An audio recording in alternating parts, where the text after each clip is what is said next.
My absolute pleasure to be live exclusive interview with Jonathan Curtis and Nathan Marsh 24 hours before the grand opening of this thing, and talk about a massive effort, a dream come true.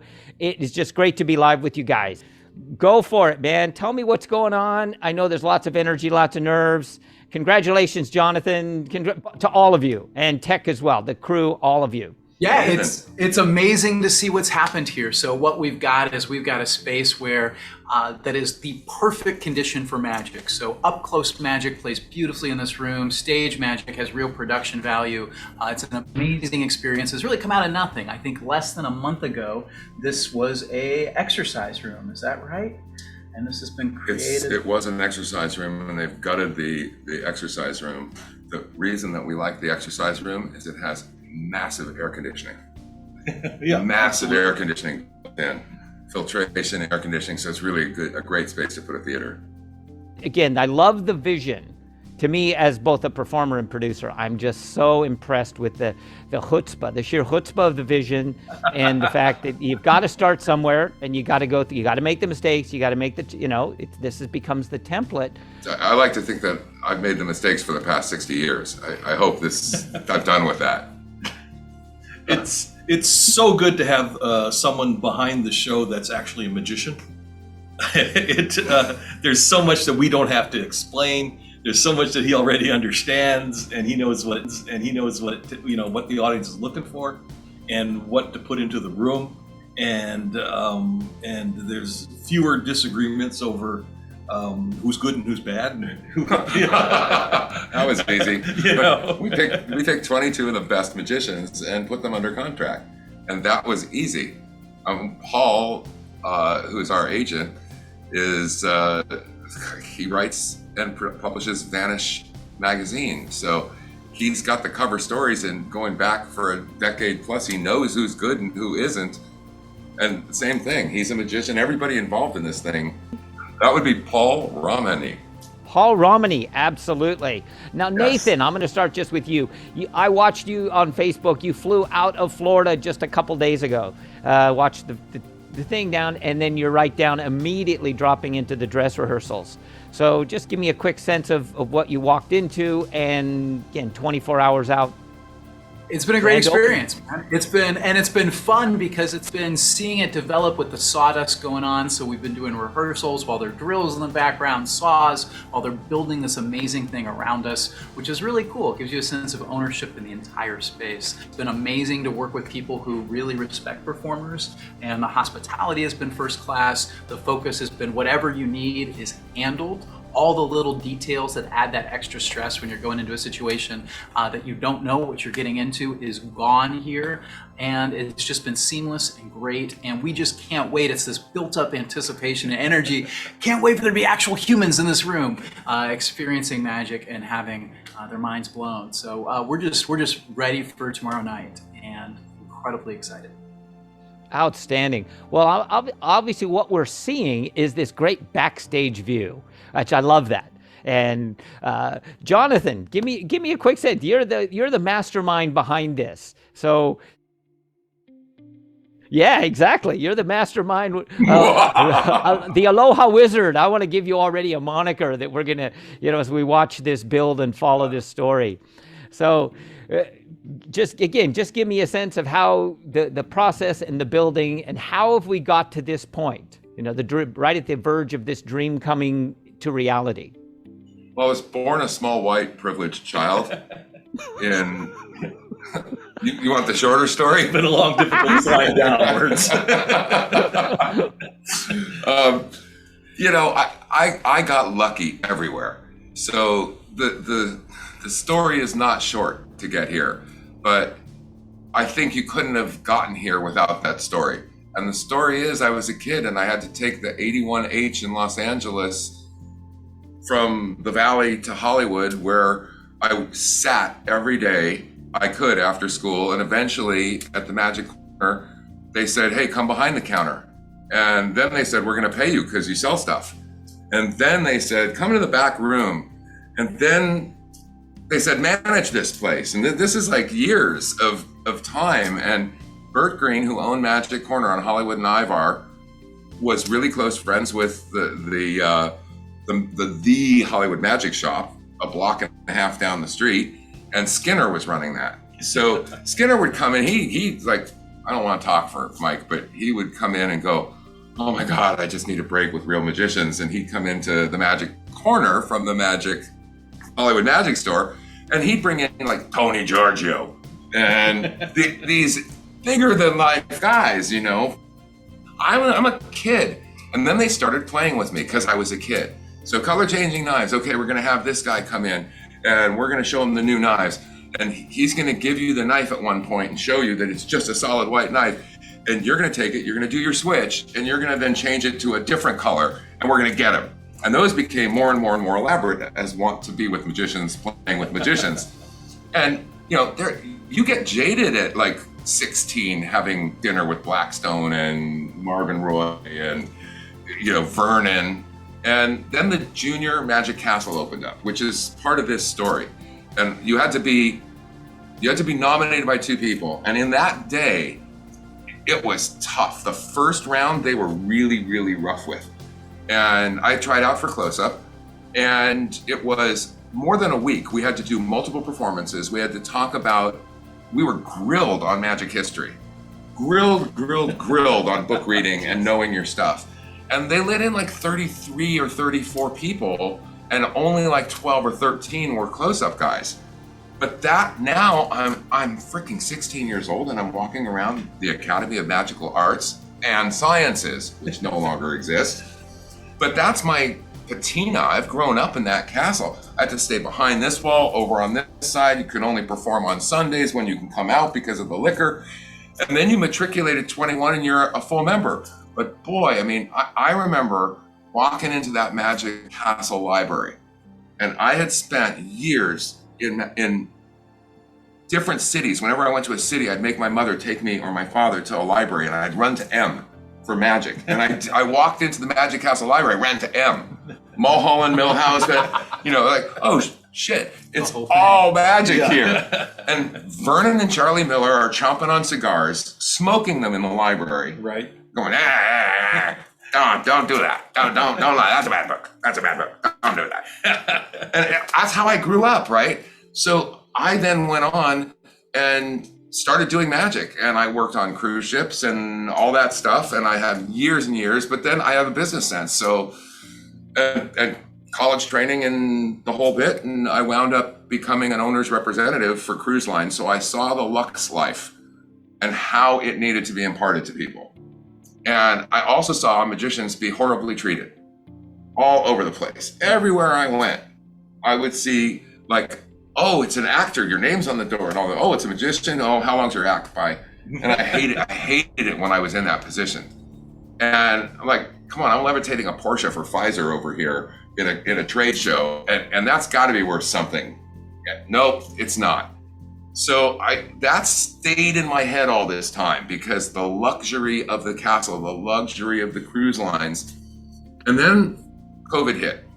And this became the real thing. And in between all that, I spent 35 years managing the Fleetwood of Fleetwood Mac, the drummer. I built restaurants and attractions for him around the world, traveled all over the world with Fleetwood Mac, wound up becoming a producer with years and years, got a Grammy nomination for a Fleetwood album. And, so I have friends in Hollywood and the world, right? Which makes it easier to raise money. Right. So this needed money. The idea was, it's COVID. And truly, the vice president here of hotel operations, his name is Brian Links. And Brian is a good friend. And Brian wrote to me, he was on Oahu at the time, managing all the outrigger hotels on Oahu. And he said, JT, it's got to be more to life than this. And what could we do? There's COVID. And I went, look, I already got a list. I got 12 things that capitalize on COVID. And one of them is, hey, hotels need some extra money. And they don't have the bookings, they don't have the corporate. And they're not going to have the corporate even if a magic pill for COVID is found, because it takes time to build those budgets back again. So what if we go to these big corporate hotels with a lot of money and show them luxury? Not, hey, I'm a magician, I want to pull a rabbit out of my hat for $20 on Friday nights once, but let's just do it right. So we raised, the technical term in business school for how much we raised is a shitload. And we raised a lot of money. And then Brian said, you know what, I'm leaving my job at Outrigger. So he left being a vice president of 6 hotels, marketing and sales, and went, I'm taking the flight. And then one by one, these other guys came in, all of whom know each other because we all are in the Shrine. So Shrine for Children, Shriners Hospitals, we're all in Hawaii. The Shrine is Guam, Japan, Miriatas, Saipan, South Korea, and all Hawaiian Islands. It's not Texas and we're Dallas. It's a big area. So we work with lots of people who have lots of money who help kids. So most of our investors are Shriners. And a portion of our proceeds, bringing this all together, of every ticket sale, not of our profits, but our ticket sale, whether we make money or not, part of it goes to the Shrine to help children who are in need. And the other half of our donations go to the Magic Castle, earmarked for kids learning, so that which I was given can be passed on in a bigger, badder way. If we run 20 hotels like we're supposed to, that's millions and millions of dollars. These guys have never seen money like this on either level. So we start with Nathan Marsh, Curtis Cam. Curtis is, thank God he's on Hawaii. I mean, you sit there and go, okay, I can only have like the best of the best. So where do I start? LA, New York? No, the best of the best. If you want coin magic, he's qualified and he's funnier than heck. His work, exquisite at coins. And he and I actually met for the first time a few years ago at a small gig that we were both at, where he came to Maui. It's like, oh my God, Curtis Cam's there. I got to go see this in person. The man knows all, sees all. He's an attorney, so he thinks all, and he knows how to deliver Hawaiiana. I'm happy to do that, and I think that's going to be my shtick these days. I think it's your shtick. The Twitter handle is the Wizard of Waikiki, and I've been doing. I did a show there for 13, 14 years, and people seem to want to hear about. They want to hear, first of all, about the traditional, the very beginnings of Hawaii. And back when we had royalty and that sort of thing. But also, they're just kind of interested in what the people are like now. And I've got a piece that I do that's just in the current Pidgin dialect, and it was a big hit in Texas. It was a bigger hit in Texas than it was over here, because over here they're going, yeah, okay, that sounds about right. But over there, they just thought it was wonderful, and I don't know why, but I'm glad I did it there because they're peeking into a world they don't normally get to. Yeah, that's the whole trick. When you got very wealthy people who are in a hotel. This hotel we're in, minimum room price is $1,000. That's by the elevator near the ice maker and the loading dock. I have that room. The regular hotel rooms here are $2,000 and $3,000 a night, depending on your view and the villa. There is nothing but suites. They're all 2 minimum rooms. So the people that are staying here, first of all, we don't have to do advertising per se, because the hotel's invested in this with us. And so as a partner, they've got concierge and they're making it happen. But those people that come downstairs and come to a night like this, they're looking for something behind the curtain. That's the only thing left for rich people is what's behind the curtain of life. Mm-hmm. What's different, and a story told by somebody who's from here about King Kalakaua and Queen Victoria, 1881, how these 2 island monarchs forged a relationship. That's a behind the curtain peek, and that's what makes life beautiful. Not just for wealthy people, but especially for people who can buy and do everything. You can't buy those stories. Yeah, you know. Yeah. And so Curtis becomes very valuable in sharing with us the Hawaiiana here, and we have a whole 7 minutes that starts the show of what King Kalakaua did and how he fell in love with Queen Elizabeth in the Victorian era. This is a Victorian parlor room, down to the Chippendale tables. I mean, the investment here is a fortune, just in stuff. It's not chairs. It's some chairs. It's couches. It's love seats. It's big couches. We'll let you around the room and you'll get to see. And then we've got a headliner. We had, at the time we made the decision, we had to pick from 10 or 11. Now we have 22 magicians. And I guess TC Tahoe follows you here in about 10 weeks. They're names that you guys know. Nathan, we wanted because Nathan,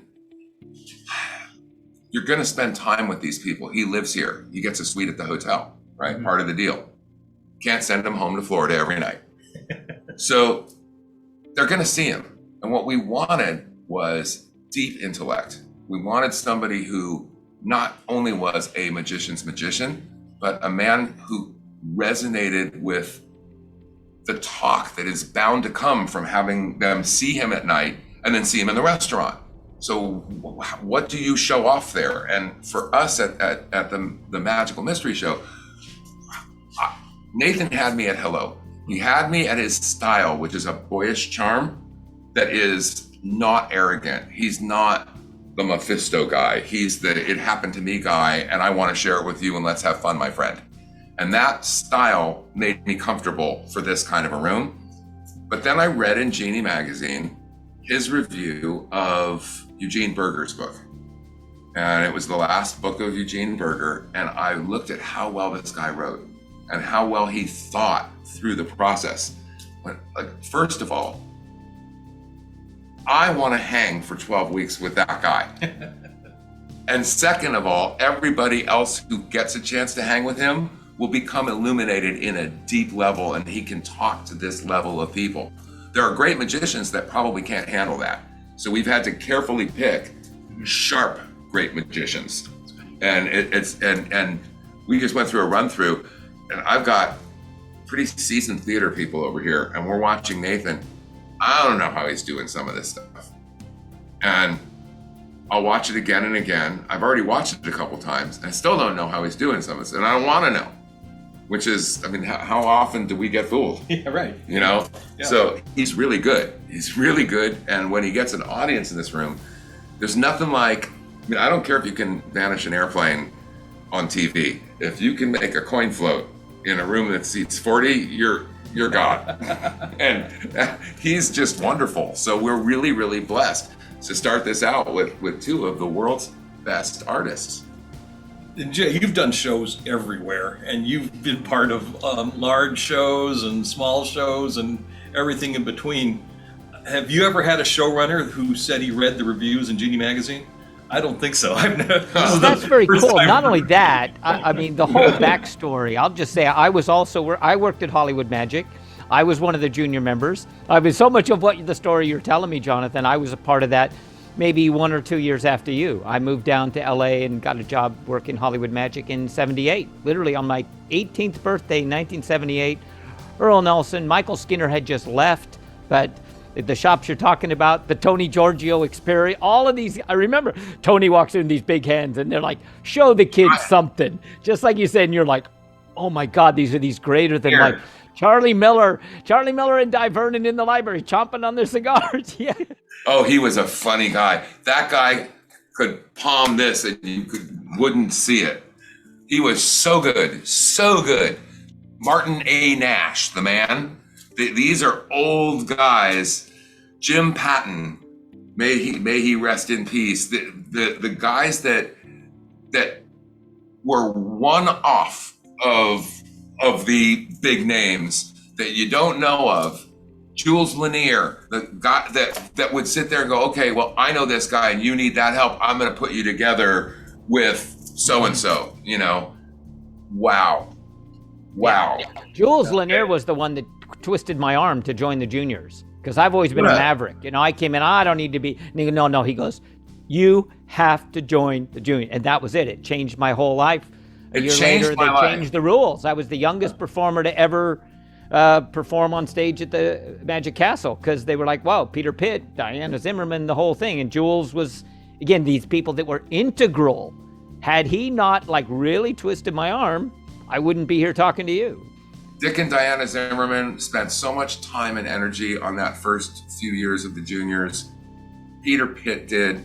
The amount of tutelage, and we just didn't realize what we were getting. I mean, Johnny Thompson, like, let's talk about comedy, kids.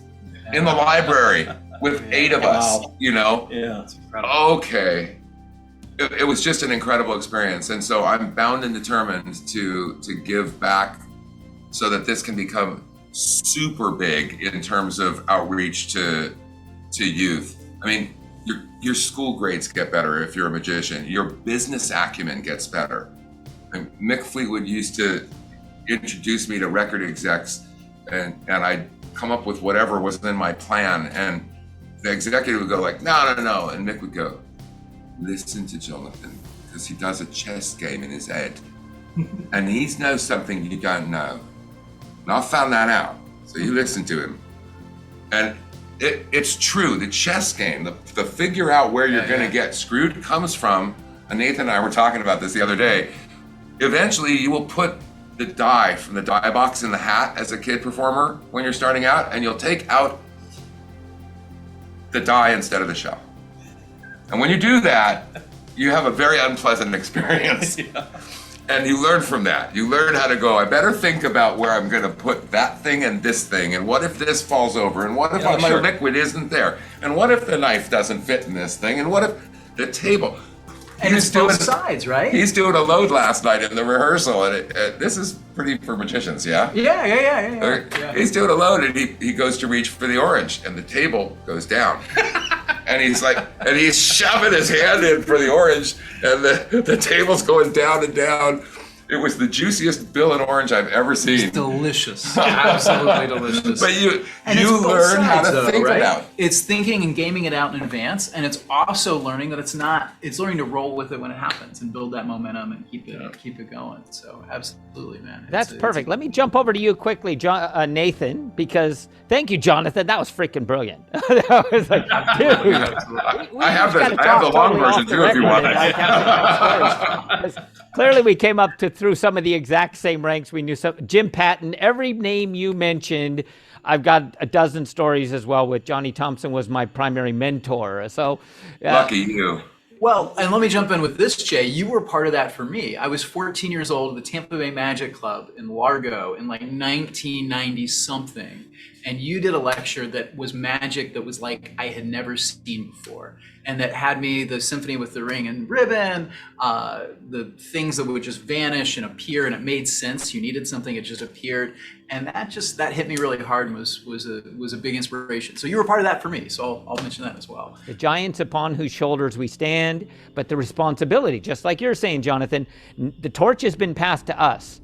The ones who were revering are gone. The torch has been passed to us, and now it's our responsibility to push the art forward. And now, Nathan, here you go. You're being brought up, as one of the top international stars. I just love the fact that you've been selected, as I say, a magician's magician, to headline this. And you couldn't have a stronger couple of guys behind you. Curtis Cam, again, one of the top coin artists, performers. I love everything you're telling me. It's so perfectly custom designed and created for this venue, and specifically the Hawaiian startup that kickstart this entire project.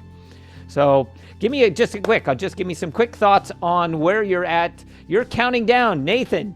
Dude, 24 hours till showtime, man. These are the kinds of runs where stuff just hits a different level, right? Because you've got the same room, you've got people moving in and out. This is where you get to really tweak and polish. And what if I use this word here? What if I take this beat here? What if I do this here? So it's really exciting to be in this kind of environment, to be in it and to live in such a beautiful place for 10 weeks here.